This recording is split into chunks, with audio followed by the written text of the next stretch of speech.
수타니파타, 수타니파타라는 경전 안에 있는 경의 내용으로 제자 단미가의 물음이라는 경이 있어요. 그 경을 읽으면서 소개해 드리고 대화 나누도록 하겠습니다. 이와 같이 나는 들었다. 어느 날 거룩한 스승께서는 사바띠의 제다수 외로운 사람들에게 먹을 것을 나누어 주는 장자의 동산에 계셨다. 그때 단비가라는 신도가 500명의 신도들과 같이 스승께 와서 예를 갖추 절을 한 뒤 시로써 물었다. 지혜가 넓으신 곧다마시여, 당신께 묻습니다. 가르침을 받으려는 사람은 출가하는 것과 집에서 믿는 것 중 어느 쪽이 더 좋을까요? 질문이 출가한 것이 좋은 건가? 그러니까 부처님의 가르침을 받는데 출가해서 받는 거하고 집에서 믿는 거하고 어느 쪽이 더 좋은가라는 그런 질문이네요. 당신께서는 신들을 포함한 이 세상의 모든 추한 것과 아름다운 것과 궁극의 목적을 알고 계십니다. 깊은 진리를 보는 데는 당신을 따를 자가 없습니다. 세상 사람들은 당신을 훌륭하고 눈뜬 분이라고 부릅니다. 당신께서는 널리 깨달으시고 살아있는 모든 것을 불쌍히 여겨 진리를 말씀하십니다. 널리 보는 분이시여, 당신께서는 세상에 덮인 것을 벗겨주시고 티 없이 온 세상을 비추십니다.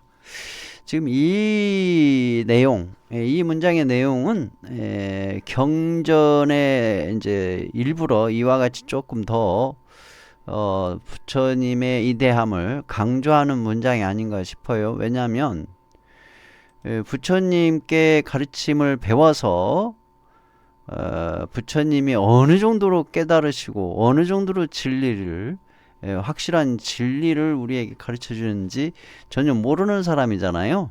이제 막 배우려고 하는 사람 입장이니까. 그런데 이렇게 얘기를 하는 거 조금 가장된 부분도 있어요. 어쨌든 부처님의 이대함, 부처님의 깨달음에 대한 이대함을 표현해 주고 있는 문장이네요. 에라바나라고 부르는 코끼리 왕은 당신이 승리자임을 듣고 당신께 왔었습니다. 그도 당신의 말씀을 듣고 참 좋구나 하면서 기뻐 돌아갔습니다. 그러니까 에라바나라고 부르는 코끼리 왕이 와가지고, 왕도 와서 부처님의 가르침을 듣고 무척 기뻐하고 그렇게 갔다는 소문을 들었습니다. 그런 내용이죠. 그리고 비사문의 천왕인 쿠베라도 가르침을 듣고 당신께 왔습니다. 가르침을 듣고자 당신께 왔습니다. 어지신 분이여, 그가 멀었을 때도 당신은 말씀하셨습니다. 그도 또한 당신의 말씀을 듣고 기뻐했습니다. 그러니까 신. 쿠베라라는 신은 부를 관장하는 신이라고 해요. 부자, 재물.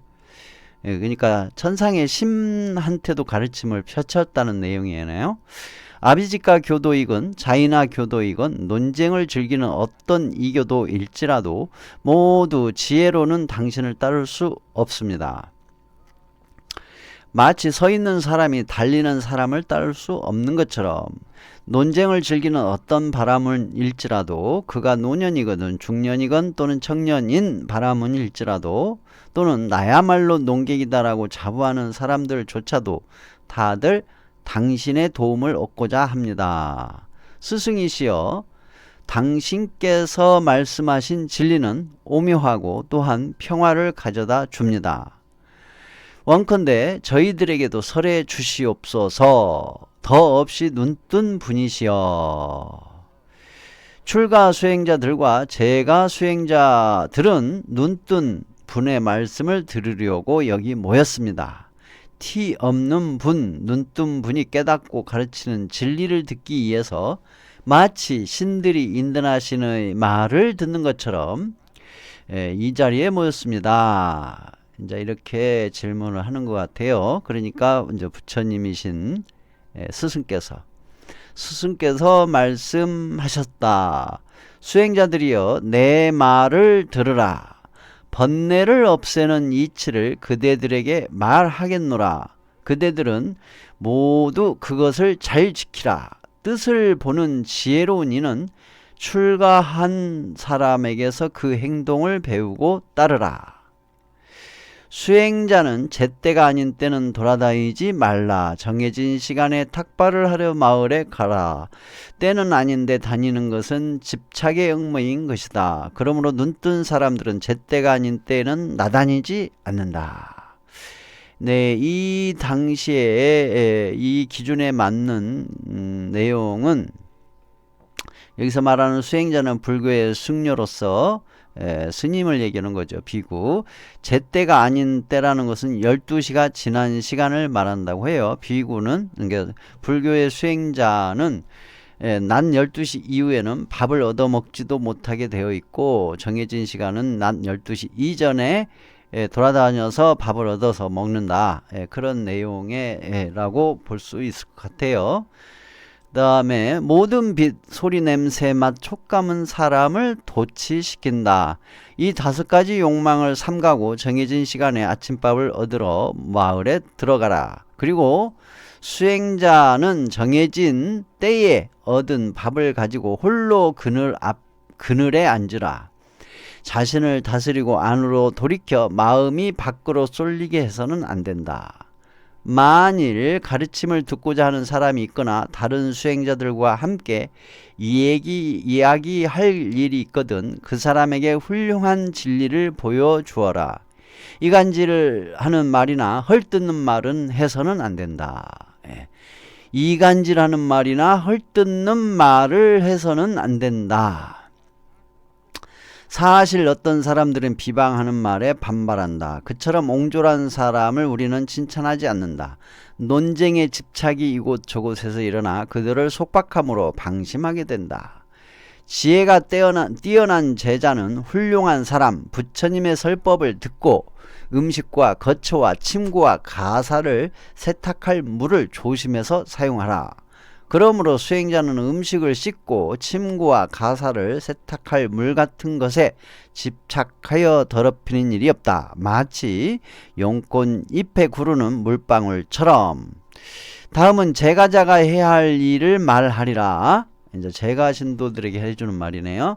이와 같은 사람은 좋은 가르침을 듣고 배워서 따르라. 순수한 출가 수행자에 대한 규율을 소유의 번거로움이 있는 사람이 지키기는 어려울 것이다. 그러니까 출가 수행자의 어떤 규율이나 생활 방식을 세속에서 살면서 어떤 소유를 하고 살고 있는 입장에서는 지키기가 어렵다. 그런 얘기죠. 살아있는 것을 직접 죽여서는 안 된다. 또 남을 시켜서 죽여서도 안 된다. 그리고 죽이는 것을 보고 묵인해도 안 된다. 난폭한 짓을 두려워하는 모든 생물에 대해서 폭력을 거두어야 한다. 그리고 가르침을 받는 사람은 주지 않는 것은 무엇이든지 또 어디에 있든지 그것을 가지지 말라. 남을 시켜 가지거나 남이 가지는 것을 묵인하지도 말라. 주지 않는 것은 무엇이든지 가져서는 안 된다. 여기 나오네요. 수타니파타에서도 십선업을 제가불자의 수행으로서 십선업을 지금 얘기해 주시고 계시는 거죠. 슬기로운 사람은 음행을 회피하라. 음행을 회피하라. 타오르는 불구덩이를 피하듯 만일 불음을 닦을 수가 없더라도 남의 아내를 범해서는 안 된다. 바람피지 말라 그 얘기죠. 둘이 있든 여럿이 함께 있든 누구도 남에게 거짓말을 해서는 안 된다. 남에게 거짓말을 시켜서도 안 된다. 또 남이 거짓말하는 것을 묵인해도 안 된다. 모든 허망한 말을 하지 마라. 또 술을 마셔서는 안 된다. 이 가르침을 기뻐하는 제가 수행자는 남에게 술을 마시게 해도 안 된다. 남이 술을 마시는 것을 묵인해도 안 된다. 술은 마침내 사람을 취하게 하고 미치게 하는 것임을 알라. 그리고 그러나 어리석은 사람들은 취함으로써 나쁜 짓을 하고 또한 남들로 하여금 게으르게 하고 나쁜 짓을 하게 한다. 이 불행의 원인을 회피하라. 그것은 사람을 취하게 하고 미치게 하며 어둡게 하는 것인데 어리석은 사람들은 이를 즐기고 있다. 네, 첫째, 살아있는 것을 해치지 말라. 둘째, 주지 않는 것을 가지지 말라. 셋째, 거짓말하지 말라. 넷째, 술을 마시지 말라. 다섯째, 부정한 짓을 하지 말라. 여섯째는 밤에는 음식을 먹지 말라. 일곱째, 화려하게 치장하지 말고 향수를 쓰지 말라. 여덟째, 땅 위에 마련된 자리에서만 자라. 이것이야말로 8가지 부분으로 된 제계이다. 그러니까 팔제계죠. 팔제계. 고뇌를 없애버린 부처가 가르친 바이니라. 부리처님이 가르쳐줬다는 얘기예요. 그리고 보통 동안 제8일, 제14일, 제15일에 우포사따를 행하라. 또 특별한 달에는 여러 부분으로 된 원만한 제계를 맑은 마음으로 행하라. 제계를 행한 지혜로운 사람은 고요하게 앉은 마음으로 기뻐하며 이튿날 아침 일찍 수행자에게 음식을 베풀어 주어라. 법답게 얻은 재물을 가지고 부모를 섬기라. 떳떳한 장사를 하라. 이와 같이 열심히 살고 있는 제가자는 죽은 후 저절로 빛이 난다는 신들 곁에 태어나리라. 라는 가르침이네요. 부처님께서 가르쳐 주신 팔제계, 8가지의 팔제계와 또 수행자들이 생활하는 방식에 대한 가르침, 제가 단미가의 물음이라는 수타니파타의 경전에 나와 있는 내용을 소개해 드렸습니다. 참고하시기 바랍니다.